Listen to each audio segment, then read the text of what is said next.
नमस्कार, मैं डॉक्टर संगीता कुजूर। मैं आज आप लोगों के साथ 700 ईस्वी से लेकर 1200 ईस्वी तक के भारतीय इतिहास में राजपूतों की उत्पत्ति के संबंध में क्या क्या अवधारणाएं थी उस पर चर्चा करने जा रही हूँ।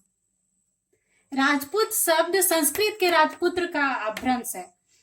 राजपुत्र शब्द का उल्लेख कौटिल्य के अर्थशास्त्र और वानभट्ट के हर्षचरित और कादम्बरी में भी मिलते हैं, लेकिन इनका उल्लेख व्यक्तिगत रूप से किया गया है, व्यक्तिगत रूप के लिए प्रयोग किया गया है।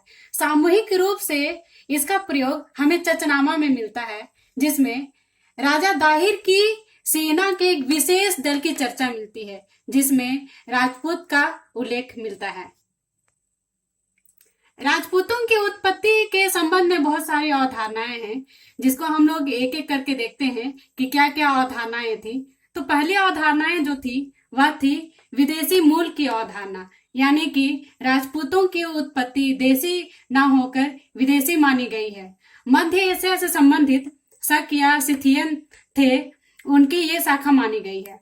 कर्नल टॉड के अनुसार चूंकि इनके रीति रिवाज मिलते थे, इसलिए ये विदेशी मूल के थे, जैसे कि सूर्य की उपासना करना या यज्ञ से संबंधित अनुष्ठान। दूसरी अवधारणा है अग्निकुल का मिथक। इससे संबंधित दो विवरण प्राप्त होते हैं। पहला जो विवरण है उसमें हर्षचरित में यह विवरण है कि माउंट आबू पर्वत के पास ऋषि विश्वामित्र से अपनी कामधेनु गाय को वापस लाने के लिए ऋषि वशिष्ठ ने एक विशेष यज्ञ का अनुष्ठान किया था, जिसमें से एक योद्धा निकले और उन्होंने उनके कामधेनु गाय को वापस लाया, जिसे ऋषि वशिष्ठ ने परमार नाम दिया। दूसरा जो विवरण है वो चंद्रबरदाई के पृथ्वी राजरासों में मिलता है। इसमें यह विवरण है कि माउंट आबू पर्वत के पास ही ऋषि अगस्त्य और गौतम आदि यज्ञ का अनुष्ठान कर रहे थे। इसमें कुछ जो दैत्य थे उन्हें बाधा पहुंचाने की कोशिश कर रहे थे। तब वे जाकर वशिष्ठ से प्रार्थना करते हैं इस कार्य में मदद के लिए। ऋषि वशिष्ठ जो थे वो यज्ञ आयोजन करते हैं, जिसमें से 3 योद्धा निकलते हैं, प्रतिहार, चालुक्य और परमार। लेकिन ये तीनों असफल होते हैं, जिनके बाद में एक और यज्ञ का अनुष्ठान किया जाता है, जिसमें एक वीर योद्धा निकलता है, जिसके 4 भुजाएं होती हैं, वह लहू के रंग का होता है और चारों भुजाओं में शस्त्र लिए हुए निकलता है और वो विजय हासिल करता है, जिसे उन्होंने चाहवान नाम दिया, जिसे बाद में चाहमान भी कहा गया। अवधारणा है वह है जनजातीय मूल की अवधारणा।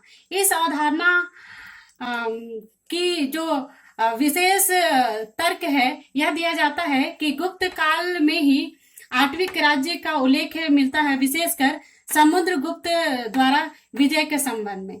जो ये आठविक राज्य थे वो जनजातीय माने जाते थे और बाद में भी इन्हें अधीनस्थ राज्य के रूप में बनाए रखने का क्रम चलता रहा। चौथी अवधारणा है जातियों की गतिशीलता की अवधारणा। चूंकि जो भी जनजातीय राज्य थे उन्हें अधीनस्थ बनाए रखने का जो क्रिया था वो आगे चलता रहा। आगे बाद में भी इसी तरह से बहुत सारे परिवर्तन देखने को मिलते हैं पूर्व मध्यकालीन सामाजिक और आर्थिक क्षेत्र में, जैसे कि ब्राह्मणों को भू अनुदान दिए जाते थे। बाद में यही स्वतंत्र शासक के रूप में उभरे तो कार्य के हिसाब से ये क्षत्रिय के कार्य में प्रवेश कर जाते हैं। इसी तरह से जो वैश्य होते हैं, वैश्य भी कालक्रम में परिवर्तन के हिसाब से वे खेती व्यवस्था में आ जाते हैं, जो शूद्रों का कार्य था। तो इस तरह से जो सामाजिक उथल पुथल का जो दौर था उसमें ब्राह्मण भी क्षत्रिय में आ रहे हैं, या फिर बहुत सारे ऐसे जाति थे जो कर्म के हिसाब से क्षत्रिय थे, जिन्हें शासक वर्ग में सम्मिलित कर लिया गया था। 5वीं अवधारणा है मिश्रित मूल की अवधारणा। इस अवधारणा के हिसाब से सभी जो भी जाति थी वो क्षत्रिय में शामिल हो सकती थी। संभवतः जो यज्ञ अनुष्ठान या शुद्धिकरण की जो प्रक्रिया थी वो इसी का एक आधार बनी, और बाद में जो भी क्षत्रिय कर्म से संबंधित होते थे उन्हें शासक वर्ग में सम्मिलित कर लिया गया, और ये मान लिया गया कि जो राजपूत थे वो सभी जातियों के मिश्रित स्वरूप से उभर कर सामने आए। यह थी राजपूतों की उत्पत्ति से संबंधित प्रमुख अवधारणाएं। मैं अपने नेक्स्ट वीडियो में राजपूतों के जो राज्य का जो स्वरूप था उस पर चर्चा करूंगी। इसके लिए आप मेरे वीडियो से अपडेट बने रह सकते हैं और मेरे चैनल को सब्सक्राइब कर सकते हैं। आपको मेरा वीडियो अच्छा लगता है तो आप लाइक और सब्सक्राइब भी करें।